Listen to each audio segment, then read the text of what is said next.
Microsoft, with its market value of $2.5 trillion, is trying to acquire video gaming company Activision Blizzard for $69 billion. But Microsoft is about to have a massive showdown with regulators about getting the deal done. That could determine Microsoft's future in gaming. Despite having received widespread global approval, the deal is being held up by UK and US regulators who say the acquisition would give Microsoft a monopoly in the gaming market. Meanwhile, Sony is watching closely from the sidelines to ensure it can hold on to its dominant position in the gaming universe.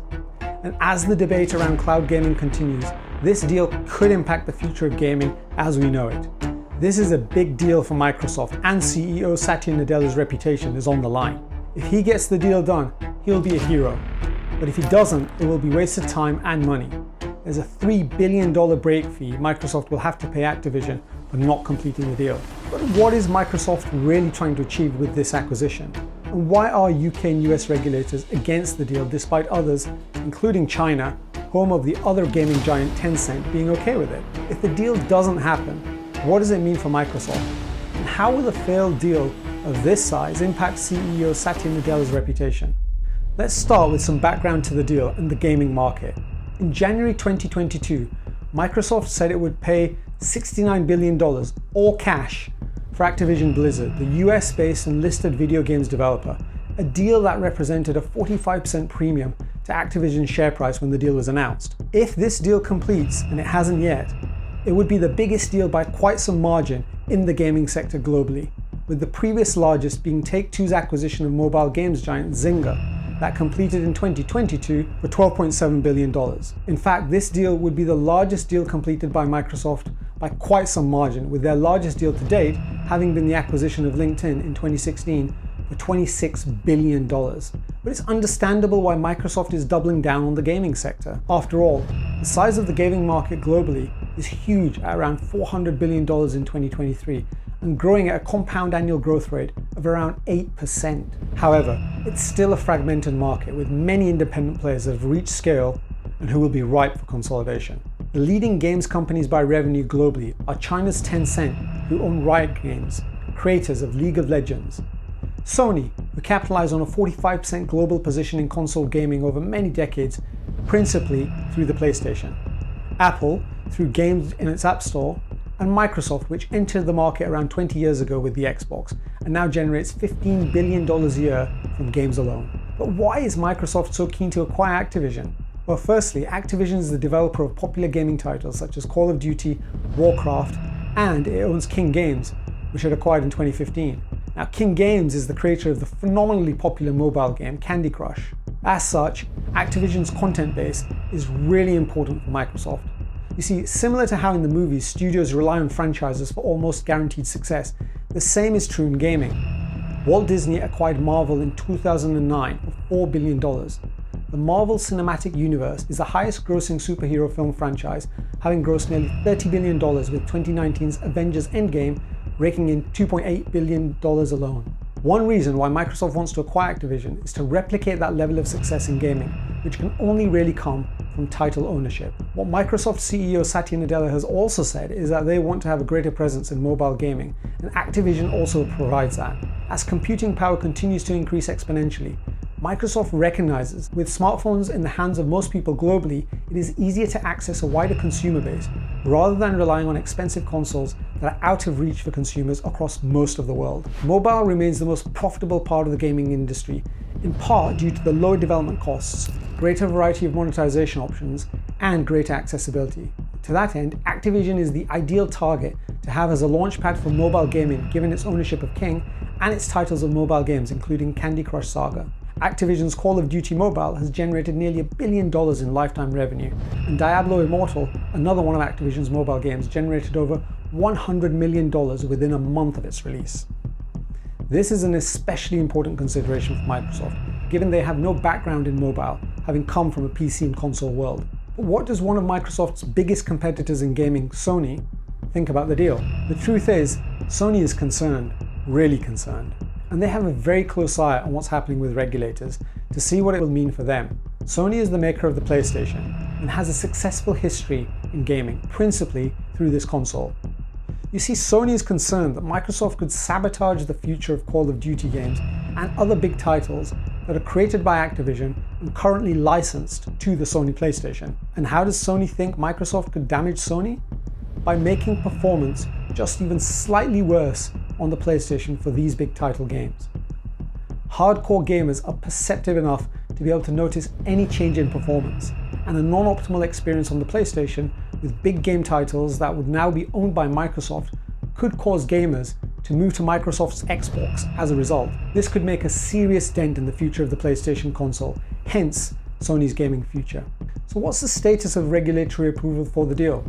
Well, given the size and dominance of the deal and the geographies in which Activision Blizzard does significant business, regulators in many countries around the world have had the chance to scrutinize the deal and can potentially block it. Nearly 40 global regulators have already approved the deal, and importantly, the European Commission and China have also approved the deal. Interestingly, China and Japan, headquarters to Tencent and Sony respectively, have both approved the deal. Importantly, however, the UK and the US have challenged the deal. The FTC in the US says that given Microsoft is a major maker of consoles through the Xbox, owning Activision would give Microsoft too much market power in gaming. However, the Competition and Markets Authority in the UK says that Microsoft's acquisition will alter the future of the fast-growing cloud gaming market, resulting in reduced innovation and less consumer choice. Cloud gaming. Now that's an interesting lens through which to assess this acquisition.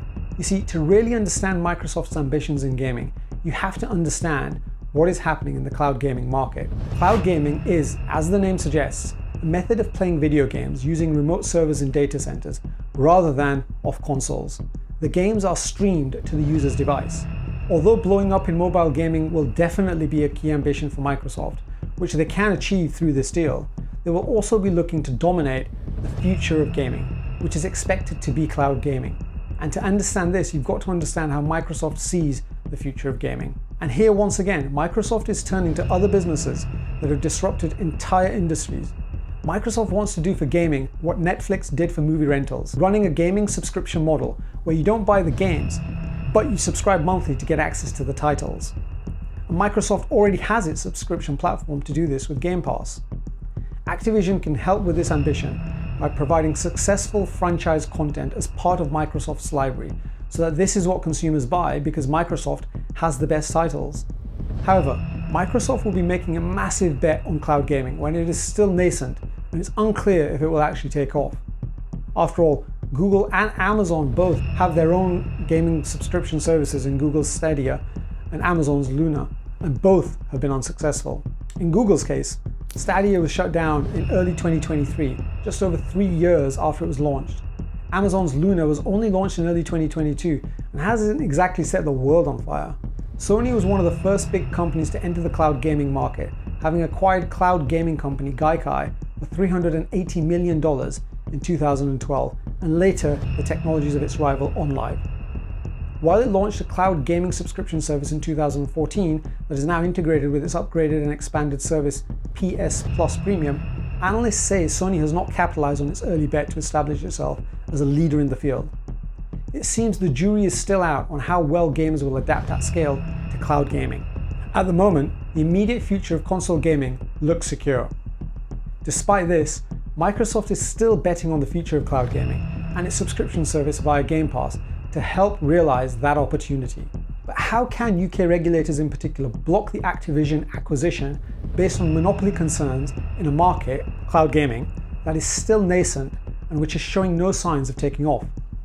This is where I think the UK regulators are flawed in their thinking. If acquiring Activision would have led Microsoft to a monopoly in the gaming market, which is largely done on consoles or mobiles right now, then that would be an understandable concern. But that's not the case.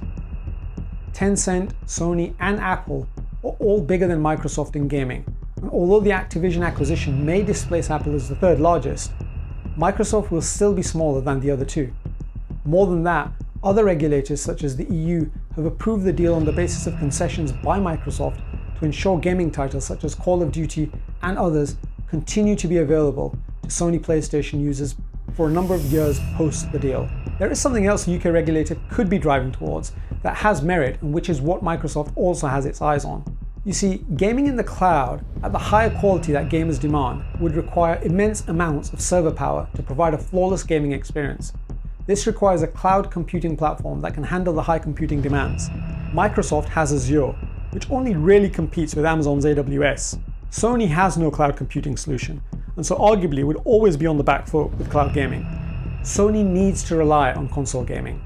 But I believe Microsoft see Activision as the vehicle that delivers not only mobile gaming and a content library to help them optimize their cloud gaming service Game Pass and change the way games are played, but also so that they can increase cloud computing demand from cloud gaming that works to the benefit of Azure for the longer term.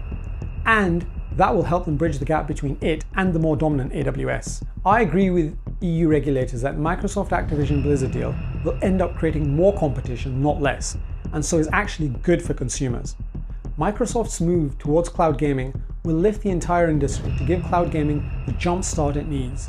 And Microsoft will have to license Activision Blizzard games to other cloud gaming service providers. In any case, I think UK and US regulators misunderstand what this deal means for gaming and are perhaps focused too heavily on the concerns of Sony. I get why Sony would be concerned with this deal, as it means Microsoft can give Sony real competition in the gaming market and stake ownership of massive gaming titles such as Call of Duty and Warcraft, which have a fiercely loyal audience that shows no signs of abating. But the onus is on Sony to innovate or acquire, to prepare itself for potentially different gaming habits in the future. However, it may struggle as it has a much weaker balance sheet than Microsoft. At the end of the day, it's about giving gamers what they want.